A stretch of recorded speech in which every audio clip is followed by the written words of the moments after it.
Shalom, sidang jemaat Tuhan yang terkasih. Salam sejahtera untuk kita semuanya.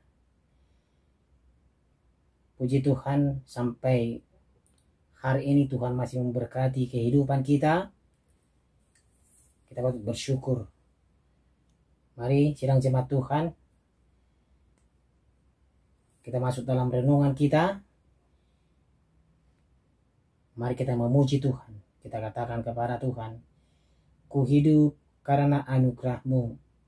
Engkau alasan selama ku hidup. Ku hidup karena anugerah-Mu. Tiada satu pun dapat ku banggakan, semua karena cinta-Mu. Ini hidupku, pimpin jalanku, kasih-Mu mengubah hidupku.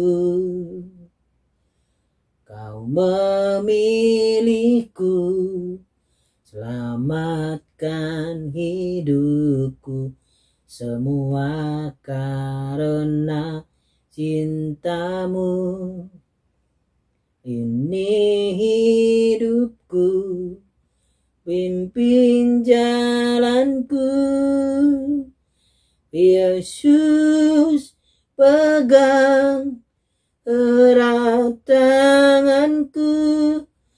Ku tak dapat hidup di luar kasih-Mu. Bapa, jangan tinggalkan aku. Engkau alasan selama ku hidup. Amin. Puji nama Tuhan. Firman Tuhan untuk hari ini dari kitab Imamat pasal yang ke-15 ayat 1 sampai ayat yang ke-18. Imamat pasal yang ke-15 ayat 1 sampai yang ke-18. Mari kita sama-sama membaca firman Tuhan dengan perikop ketidaktahiran pada laki-laki dan perempuan. Firman Tuhan, Tuhan berfirman kepada Musa dan Harun, berbicaralah kepada orang Israel dan katakan kepada mereka, apabila aurat seorang laki-laki mengeluarkan lelehan, maka najislah ia karena lelehan itu. Beginilah kenajisannya berhubung dengan lelehan itu. Bila auratnya membiarkan lelehan itu mengalir, atau bila auratnya menahannya sehingga tidak mengeluarkan lelehan, maka itulah kenajisannya. Setiap tempat tidur yang ditiduri orang yang mengeluarkan lelehan itu menjadi najis, dan setiap barang yang didudukinya menjadi najis juga. Setiap orang yang kena kepada tempat tidurnya haruslah mencuci pakaiannya, membasuh tubuhnya dengan air, dan ia menjadi najis sampai matahari terbenam. Siapa yang duduk di atas barang yang telah diduduki oleh orang yang demikian haruslah mencuci pakaiannya, membasuh tubuhnya dengan air, dan ia menjadi najis sampai matahari terbenam. Siapa yang kena kepada tubuh orang yang demikian haruslah mencuci pakaiannya, membasuh tubuh dengan air, dan ia menjadi najis sampai matahari terbenam. Apabila orang yang demikian meludahi orang yang tahir, haruslah orang ini mencuci pakaiannya, membasuh tubuhnya dengan air, dan ia menjadi najis sampai matahari terbenam. Dan setiap pelana yang diduduki orang yang demikian menjadi najis.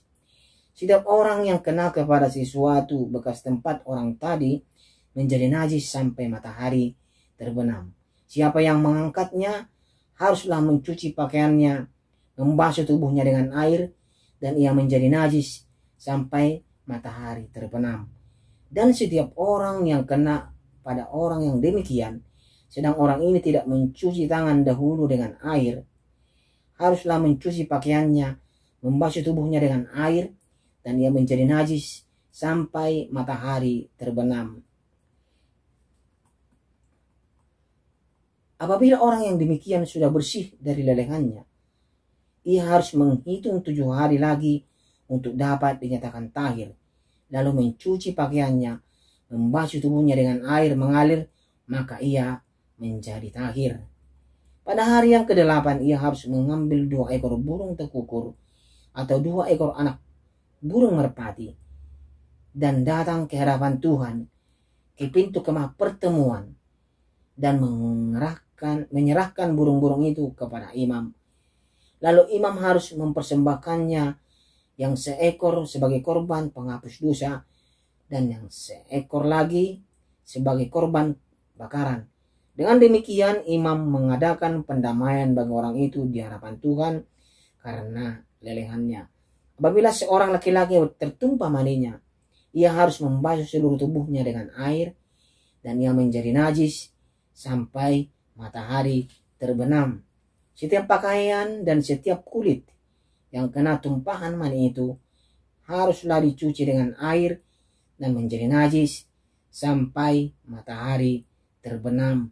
Juga seorang perempuan, kalau seorang laki-laki tidur dengan dia dengan ada tumpahan mani, maka keduanya harus membasuh tubuhnya dengan air dan mereka menjadi najis sampai matahari terbenam. Demikianlah firman Tuhan.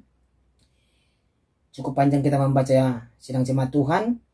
Tema kita pada hari ini adalah hukum kenajisan bagi laki-laki. Hukum kenajisan bagi laki-laki. Sidang jemaat Tuhan yang terkasih, kenajisan adalah suatu yang kotor. Ya, suatu yang kotor, ya, najis yaitu kotor. Atau siksa dan cemooh bagi bangsa orang Israel. Bagi bangsa Israel, orang yang najis itu dia akan dikucilkan atau dia disuruh mengasingkan diri. Juga najis itu suatu dosa dan tidak layak bagi Tuhan Allah. Dan tidak layak juga datang ke dalam kemah pertemuan. Ini artinya siapapun harus hidup kudus di hadapan Tuhan Allah. Makanya setiap orang yang najis harus dia membersihkan dirinya, membasuh dirinya dengan air, mencuci pakaiannya, maka dia akan menjadi tahir kembali dan menunggu sampai matahari terbenam. Ini adalah suatu hukum yang diberikan oleh Tuhan kepada bangsa Israel agar mereka patuhi dan taati. Sidang jemaat Tuhan yang terkasih, apa yang dapat kita pelajari dari Imamat pasal 15 ayat 1 sampai 18 ini? Hukum kenajisan bagi laki-laki. Ada 3 hal yang dapat kita pelajari sidang jemaat Tuhan yang terkasih. Yang pertama, dalam Imamat 15 ayat 1 sampai 18, kenajisan bagi laki-laki, kita sendiri menjadi najis. Kenapa? Kita telah berbuat yang melanggar daripada kekudusan itu. Kita tidak boleh berbaur dengan yang lain dan tidak boleh makan makanan yang dikuduskan bagi Tuhan. Bahkan tidak boleh mendekati tempat kudus. Kenapa? Bagi kita yang najis sama dengan kita seperti orang yang berdosa, yang penuh dengan suatu yang Tuhan tidak suka, begitu. Maka Tuhan mau bagi orang yang najis dia itu mencuci pakaiannya dan juga membersihkan dirinya. Artinya dia itu mengaku dirinya itu, mengaku kesalahannya kepada Tuhan. Baru dia datang kepada Tuhan meminta maaf atau minta pengampunan daripada Tuhan. Ya, ini yang pertama pelajaran yang dapat kita pelajari. Yang kedua, kalau kita berbuat dosa, jangan kita menularkan dosa itu kepada orang lain. Artinya di sini kita najis, jangan kenajisan kita itu kita tularkan kepada orang lain. Jangan pengaruh jahat kita itu kita tularkan kepada orang lain. Ya, sidang jemaat Tuhan, ini yang Tuhan mau katakan. Makanya di firman Tuhan tadi yang sudah kita baca, bagi setiap benda atau barang yang disentuh adalah najis. Ya, sidang jemaat Tuhan. Inilah yang dapat kita petik pelajaran. Yang kedua dari Imamat pasal 15 ayat 1 sampai 18. Yang ketiga, sidang jemaat Tuhan, yang dapat kita pelajari di sini, setelah kita melakukan kesalahan atau kita najis di hadapan Tuhan, kita memperbaiki diri kita dan kita mencuci segala pakaian, membasuh diri kita, dan juga merenung di hadapan Tuhan untuk pertobatan, baru kita datang kepada Tuhan memberikan yang terbaik, itu diri kita, untuk disucikan oleh Tuhan, untuk dibersihkan oleh Tuhan, untuk dibenarkan oleh Tuhan, yaitu adalah darah Kristus. Hanya dari pertobatan kita, hanya oleh darah Kristus kita dibenarkan dan dikuduskan. Hanya karena kasih karunia-Nya kita bisa diselamatkan dan dikuduskan. Ingat sidang jemaat Tuhan terkasih. Tetapi satu hal, kesalahan apapun yang kita lakukan, dosa apapun yang kita lakukan, jangan itu membuat kita tidak percaya diri datang kepada Tuhan. Jangan kita menganggap diri kita yang tidak berguna. Jangan karena kesalahan itu, dosa itu, menjauhkan diri kita dari Tuhan, menjauhkan diri kita dari pertemuan ibadah, menjauhkan diri kita dari saudara-saudara kita seiman. Tapi justru Tuhan katakan, perbaiki diri kita, merenung, dan mengaku kesalahan kita di hadapan Tuhan. Pertobatan datang, Tuhan akan mengampuni. Itu yang Tuhan inginkan sebenarnya.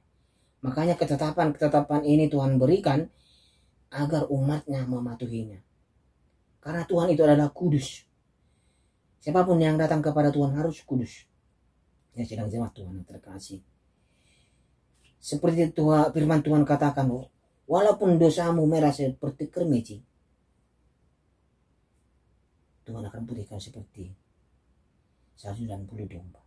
Ya, sidang jemaat Tuhan, jangan kita merasa diri kita ini sendiri. Tuhan ada untuk kita. Ya, sidang jemaat Tuhan, makanya hukum kenajisan bagi laki-laki ini ditetapkan agar kita sebagai laki-laki di hadapan Tuhan hidup kudus, memberikan arti di hadapan Tuhan, dan melakukan segala kehendak-Nya. Ya, sidang jemaat Tuhan, puji nama Tuhan.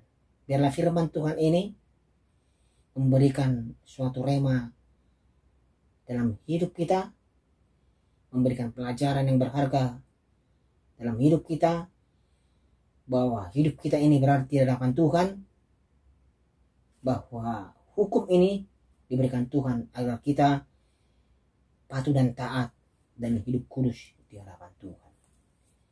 Amin. Mari kita berdoa. Tuhan Yesus Kristus, kami tahu hidup kami ini adalah milik Tuhan. Terkadang kami Tuhan menyimpang dari jalan-Mu. Kami terkadang berbuat dosa, melukai hati Tuhan. Karena itu Tuhan, kami mau datang kepada Tuhan, mempersembahkan tubuh kami, memberikan yang terbaik untuk Tuhan. Kami mau Tuhan hidup kudus di hadapan-Mu. Ajar kami terus Tuhan, agar kami selalu hidup kudus di hadapan Tuhan. Ajar sidang jemaat Tuhan selalu hidup kudus di hadapan Tuhan. Ajar sidang jemaat Tuhan selalu memberikan yang terbaik untuk Tuhan. Ajar sidang jemaat Tuhan, kalau ada masalah dalam hidupnya, datang kepada Tuhan, meminta kepada Tuhan, meminta jalan keluar yang terbaik dari hadapan Tuhan. Terima kasih Tuhan, lewat ini kami belajar bahwa kasih-Mu luar biasa untuk kami, pengorbanan-Mu luar biasa untuk kami. Hanya dalam nama Tuhan Yesus Kristus kami berdoa. Amin.